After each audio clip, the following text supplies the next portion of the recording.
Hi, good morning, friends. Let us discuss about a new topic. The topic is related with presentation. The presentation part 3. നിങ്ങൾ എല്ലാവരും familiarise ആയില്ലേ? Now we are very familiar about the concept about the presentation. പ്രസൻറ്റേഷനിൽ എന്തൊക്കെയാണ് പ്രശ്നങ്ങളുണ്ട്, what ഈം be presentation, how you are going to do presentation എന്നുള്ള കാര്യങ്ങളെല്ലാം നമ്മൾ പ്രസൻറ്റേഷൻ പാർട്ട് 1-ലും 2-ലും പഠിച്ചു കഴിഞ്ഞു അല്ലേ? അതിലേക്ക് ഞാൻ വീഡിയോ ചെയ്തു. സെക്കൻഡിൽ എന്ന് പറയുന്നത് സൗണ്ടും ബോഡി ലാംഗ്വേജൊക്കെയാണ് അല്ലേ? ഇനി ഞാൻ പറയാൻ പോകുന്നത് how to attract a good presentation, the tips to improve ഈ ഗുഡ് പ്രസൻറ്റേഷൻസ്. കാരണം ഞാൻ പ്രസൻറ്റേഷൻ എന്ന് പറയുമ്പോൾ പാർട്ട് 1-ലും പാർട്ട് 2-ലും ഒരുപാട് ഘടകങ്ങൾ പറഞ്ഞിട്ടില്ലേ? അപ്പോൾ അങ്ങനെയാണെങ്കിൽ ഒരുപാട് ടിപ്സ് ഉണ്ട് എങ്ങനെയാണ് നമുക്ക് ആകർഷണീയമായ പ്രസൻറ്റേഷൻ ഉണ്ടാക്കാൻ പറ്റും, അല്ലെങ്കിൽ നമുക്ക് സ്വായത്തമാക്കാം. ഇതിൽ പല എക്സ്പേർട്സ് പറയുന്നൊരു ഒപ്പീനിയൻ, അല്ലെങ്കിൽ പല സൈക്കോളജിസ്റ്റ്, അല്ലെങ്കിൽ നമ്മുടെ മോട്ടിവേഷൻ ട്രെയിനേഴ്സും, അല്ലെങ്കിൽ സോഷ്യൽ വർക്ക് പ്രാക്ടീഷണറായാലും ട്രെയിനേഴ്സ് ആയാലും അധ്യാപക മേഖലയിലും പലരും ആവിഷ്കരിക്കുന്ന ഒരു തിയറി എന്ന് പറയുന്നത് ഏറ്റവും അറിയപ്പെടുന്ന മോട്ടിവേഷൻ ട്രെയിനറായ ലാറി കിങ്ങിൻ്റെ തിയറിയാണ് പലരും അഡോപ്റ്റ് ചെയ്യുന്നത്.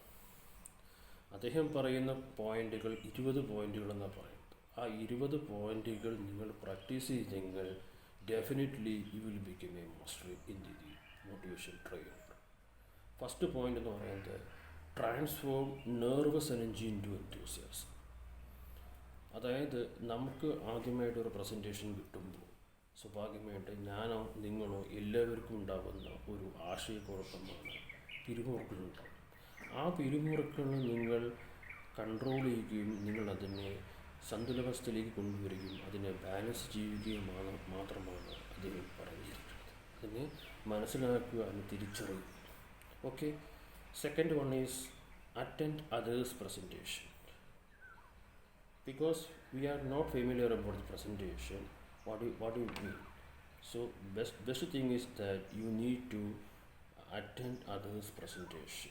നമുക്ക് അറിയില്ലെങ്കിൽ മറ്റുള്ള ആൾക്കാർ എങ്ങനെയാണ് പ്രസൻറ്റേഷൻ അല്ലെങ്കിൽ അവതരണം എടുക്കുമ്പോൾ ആ രീതി നമ്മൾ കാണുകയും കേൾക്കുകയും ചെയ്യുക. അപ്പോൾ അതിൻ്റെ കുറേ കാര്യങ്ങൾ നമുക്ക് മനസ്സിലാക്കാൻ പറ്റും. മനസ്സിലായില്ലേ? മൂന്നാമത്തെ പറയേണ്ട പോയിന്റ് അറിവ് ഏളി എന്ന് പറയുന്നത്, നിങ്ങൾ ഒരു പ്രസൻറ്റേഷൻ അവതരിപ്പിക്കാൻ പോവുകയാണെങ്കിൽ, suppose if you are going to do a presentation online or offline, what will be, so definitely you should go sharp time. You can go before the time. അപ്പോൾ നമുക്ക് കുറച്ചും കൂടെ നിർത്തി പോവുക. കാരണം ഒരു ഹറി മൂഡിലേക്ക് പോയി കഴിഞ്ഞാൽ ചിലപ്പോൾ പ്രസൻറ്റേഷൻ ചിലപ്പോൾ പറയുന്ന രീതിയിൽ നല്ല റിസൾട്ട് കിട്ടണമെന്നില്ല, അതിൻ്റെ ഒരു ഔട്ട്പുട്ട് കിട്ടണമെന്നില്ല. ഓക്കെ. ഫോർത്ത് പോയിൻ്റ് എന്ന് പറയുന്നത് അഡ്ജസ്റ്റ് ആൻഡ് എക്സിസ്റ്റിംഗ് സറൗണ്ടിങ്. നിങ്ങൾ എവിടെയാണ് പ്രസൻറ്റേഷൻ ചെയ്യാൻ പോകുന്നു പറയുമ്പോൾ ആ അന്തരീക്ഷമായിട്ട് നിങ്ങൾ പൊരുത്തപ്പെടും. Sometime the existing surrounding may not be adjust. Sometime they may not have in technical factors or technical what you call technical factors if there is no there. So what will happen? You need to understand also what will be my input to others. അപ്പോൾ നമ്മൾ തിരിച്ചറിയണം നമ്മൾ എങ്ങനെയാണ് ചെയ്യാൻ. നമ്മുടെ കയ്യിൽ വേറെ notes കയ്യിലുണ്ടായിരിക്കണം. അതാണ് അദ്ദേഹം പറയുന്നത്. അടുത്തൊരു പോയിൻ്റാണ്, അഞ്ചാമത്തെ പോയിൻ്റാണ് meet the greed. Meet the greed എന്ന് പറയുന്നൊരു ടെക്നിക്കൽ വേർഡാണ്. It's a technical word used by the motivation trainers. So meet the greed means you need to good relation, you need to establish a good relation between the audience or the recipient or the participant. നമ്മൾ Hoover will be, അവരാരാണ് അവിടെ ഇരിക്കുന്നത്, സദസ്സിലിരിക്കുന്നത്, അവരുമായിട്ട് നല്ല ബന്ധം, നല്ല rapport സ്ഥാപിക്കുക മാത്രമാണ് പറയുന്നത്. അതുപോലെ ആറാമത്തെ പോയിൻ്റാണ് യൂസ് പോസിറ്റീവ് വിഷ്വലേഷൻ. എന്താണ് പോസിറ്റീവ് വിഷ്വലേഷൻ പറയുന്നത്? നമുക്ക് ഒരു ടോപ്പിക് ഉണ്ട്, നാളെ എന്ന ടോപ്പിക് അല്ലെങ്കിൽ ഇന്ന സ്ഥലത്തൊരു ടോപ്പിക് ഉണ്ട്. Suppose you are going to do a topic in a unknown area or unknown place. So you need to give a positive vibe. You need to establish a positive visualisation and positive thoughts in your mind set. അപ്പോൾ നമ്മുടെ perception തന്നെ ഒരു ഞാൻ വിജയിക്കും എന്നൊരു നമ്മളൊരു ചിന്തയിലേക്ക് കൊണ്ടുവരിക. അതൊക്കെയാണ് ചിന്ത നല്ലതാണ്, ചിന്തയിലൂടെ നമ്മളൊരു വിജയം സാക്ഷാത്കരിക്കുമെന്നാണ് അദ്ദേഹം പറയുന്നത്. അടുത്ത 7ാമത്തെ പോയിൻ്റാണ് remember that most audience are sympathetic. Larry king പറയുന്ന മോട്ടിവേഷൻ ട്രെയിനർ പറയുന്നത് നമ്മൾ ക്ലാസ് എടുക്കാൻ പോവുകയുള്ളൂ അല്ലെങ്കിൽ പരിശീലനത്തിൽ പോവുകയോ ട്രെയിനറിൻ്റെ ജോലിക്ക് പോകുമ്പോൾ പോലും നമ്മൾ ചിന്തിക്കുന്ന ഒരു കാര്യം എല്ലാ ശ്രോതാക്കളും എല്ലാ പാർട്ടിസിപ്പൻറ്റും സിമ്പത്തറ്റിക് ആണ് ചിന്തിക്കുക. That means the most audience are sympathetic. Then they never be a torture you, they never give any negative feedback. അങ്ങനെ നമ്മൾ ചിന്തിക്കുക, നമ്മുടെ മനസ്സിനെ പാകപ്പെടുത്തുക. 8ാമത്തെ പോയിൻ്റാണ് ടേക്ക് എ ഡീപ് ബ്രീത്ത്. കാരണം എത്ര വലിയ ട്രെയിനറായാലും എത്ര വലിയ ചിന്തകനാണെങ്കിലും ലോകപ്രശസ്ത ചിന്തകനാണെങ്കിൽ പോലും അവർ 2 മണിക്കൂർ അല്ലെങ്കിൽ 1 മണിക്കൂറെങ്കിലും ക്ലാസ് എടുക്കാൻ പോകുമ്പോൾ കുറച്ച് അവർ അവരുടെ ബ്രീത്തിങ് കപ്പാസിറ്റി മനസ്സിലാക്കും. ഒരു ബ്രീത്ത് ഒന്ന് എടുക്കാൻ നോക്കും, അത് നല്ലതാണ്. You can take a deep breath or you can take a inhalation and exhalation. How you are going to understand ഒരു ബ്രീത്തിങ് കപ്പാസിറ്റി. നമ്മൾ ബ്രീത്തിങ് കപ്പാസിറ്റിയെ കുറിച്ച് മനസ്സിലാക്കിയിരിക്കുന്നു. ഓക്കെ, അടുത്തൊരു പോയിന്റ് പറയട്ടെ. അടുത്ത 10ാമത്തെ പോയിൻ്റാണ് സ്മൈലിംഗ് ഫേസ് ഉണ്ടാവണം. You never be try to establish like negative face, അല്ലെങ്കിൽ നമ്മുടെ ഫേഷ്യൽ എക്സ്പ്രഷൻ കാണുമ്പോൾ അവർക്ക് മനസ്സിലാക്കും. You can release your emotions, try to do smiling face. Suppose if you have any problem in your family or home, whatever way, so you never express that bad expression or bad mood to the audience. You always be cheerful, you always be happy mood, എപ്പോഴും happy ആയിരിക്കുക. Okay, 11ാമത്തെ പോയിൻ്റാണ് exercise. എന്ന് പറയുമ്പോൾ തന്നെ exercise നല്ലതാണ്, കാരണം അത് വ്യായാമം ചെയ്യണത് നല്ലതാണ്, നമ്മുടെ ശരീരത്തിന് നല്ലതാണ്, നമ്മുടെ ശരീരത്തിന് രക്തോട്ടത്തിന് നല്ലതാണ്. അത് കുറച്ചും കൂടെ നമുക്ക് ഒരു ഊർജ്ജം കിട്ടും. അത് നിങ്ങൾക്ക് ക്ലാസ് എടുക്കുമ്പോൾ തന്നെ നമുക്കൊരു പോസിറ്റീവ് വൈബ് ക്രിയേറ്റ് ചെയ്യാൻ സാധിക്കും. മനസ്സിലായോ? പിന്നെ 13ാമത്തെ ഒരു അടുത്തൊരു പോയിൻ്റാണ് don't try to cover the too much. 11ാമത്തെ പോയിൻ്റാണ്.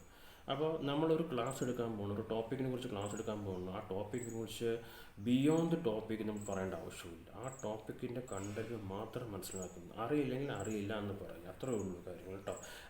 എന്ന് വെച്ചാൽ നമ്മൾ ഒരുപാട് വിശദീകരണത്തിലോ ഒരുപാട് കാര്യങ്ങളിലേക്ക് നമ്മൾ ഗവേഷണം ചെയ്യേണ്ട ആവശ്യമില്ല. ആ ടോപ്പിക്കിൻ്റെ മൈന്യൂട്ട് കാര്യം മാത്രം മതി. ഓക്കെ, അടുത്തൊരു പോയിൻ്റാണ് 12ാമത്തെ വർക്ക് ഓൺ യുവർ പോസ്. നിങ്ങളുടെ പോരായ്മ മനസ്സിലാവും. പോസ് എന്ന് പറയുന്നത് സ്റ്റോപ്പാണ്, പക്ഷേ ഇവിടെ ടെക്നോളജിക്കൽ അല്ലെങ്കിൽ ടെക്നിക്കൽ അല്ലെങ്കിൽ അവരുടെ ഒരു നമ്മുടെ ഈ ട്രെയിനേഴ്സിൻ്റെ ഭാഷയിൽ പറയുമ്പോൾ നിങ്ങളുടെ പോരായ്മകൾ നിങ്ങൾ തിരിച്ചറിഞ്ഞുകൊണ്ട് നിങ്ങൾ മുന്നേറ്റം കുതിക്കുക എന്ന് മാത്രമേ ഇതിൽ പറയുന്നുള്ളൂ. ഓക്കെ, 13ാമത്തെ പോയിൻ്റാണ് ആക്റ്റീവ്ലി എൻഗേജ് ദ ഓഡിയൻസ്.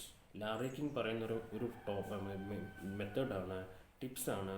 നിങ്ങൾ ഓഡിയൻസുമായിട്ട് നല്ല രീതിയിൽ സംവദിക്കണം, നല്ല എപ്പോഴും എൻ്റർടൈൻമെൻറ്റ് ചെയ്യണം. അത് വിജയിക്കുന്ന ഒരു കാര്യമാണ്. 14ാമത്തെ പോയിന്റ് ബി എൻ്റർടൈൻമെൻറ്റ്. ഒന്നും അറിയില്ലെങ്കിൽ പോലും അവരെ നമ്മൾ എൻ്റർടൈൻ ചെയ്യുക, രസം കണ്ടെത്തുക. അത് നിങ്ങൾ വിജയിക്കാനുള്ള ഒരു സ്റ്റെപ്പാണ്. ഓക്കെ, 15ാമത്തെ point admit you don't have all the answers. പറഞ്ഞാൽ ശരിയല്ല, നമുക്ക് എല്ലാത്തിനെ കുറിച്ചുള്ള ഒരു അറിവ് ഉണ്ടാവണമെന്നില്ല.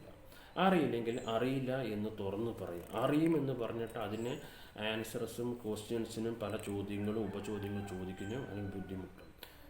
ഓക്കെ, 16ാമത്തെ point use a power stance. എപ്പോഴും you should try to keep a powerful stance. Means you should always be confident.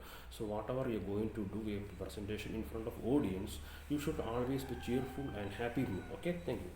അടുത്ത പോയിൻ്റാണ് 17ാമത്തെ പോയിന്റ് ഡ്രിങ്ക് മോർ വാട്ടർ. അത് ആവശ്യമാണ്. Suppose if you are going to do a presentation for 1 hour, 2 hour, 3 hour, whatever may be, you should have a cup of tea or you should keep a bottle. You need to cooperate with the organizers. You should ask the organizers team whether they will provide a cup of tea or one pack of ബോട്ടിൽ, വലിയൊരു ബോട്ടിൽ തരാൻ പറ്റുമോ, അതൊക്കെ കൊണ്ടുവയ്ക്കണം. അതൊക്കെ നമ്മൾ അടിസ്ഥാന കാര്യങ്ങളൊക്കെ അവർ ചോദിച്ചിരിക്കും. എങ്കിലും പോലും നമ്മുടെ കയ്യിൽ കാര്യങ്ങൾ വെള്ളം കരുതി വെക്കണം. Join the Toastmasters club എന്ന് പറയുന്നത് എന്താണ്?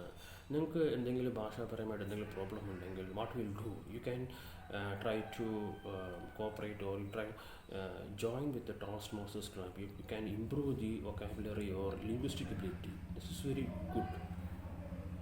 19ാമത്തെ point don't fight the fear. ഒരിക്കലും ഭയത്തെ പേടിക്കാൻ പാടില്ല. ഭയം ഉണ്ടെന്ന് പറഞ്ഞിട്ട് സ്റ്റേജിൽ പോയിട്ട് പ്രസൻറ്റ് ചെയ്യാനില്ല. നമ്മളത് ഫേസ് ചെയ്യാൻ മാത്രമേ ഉള്ളൂ.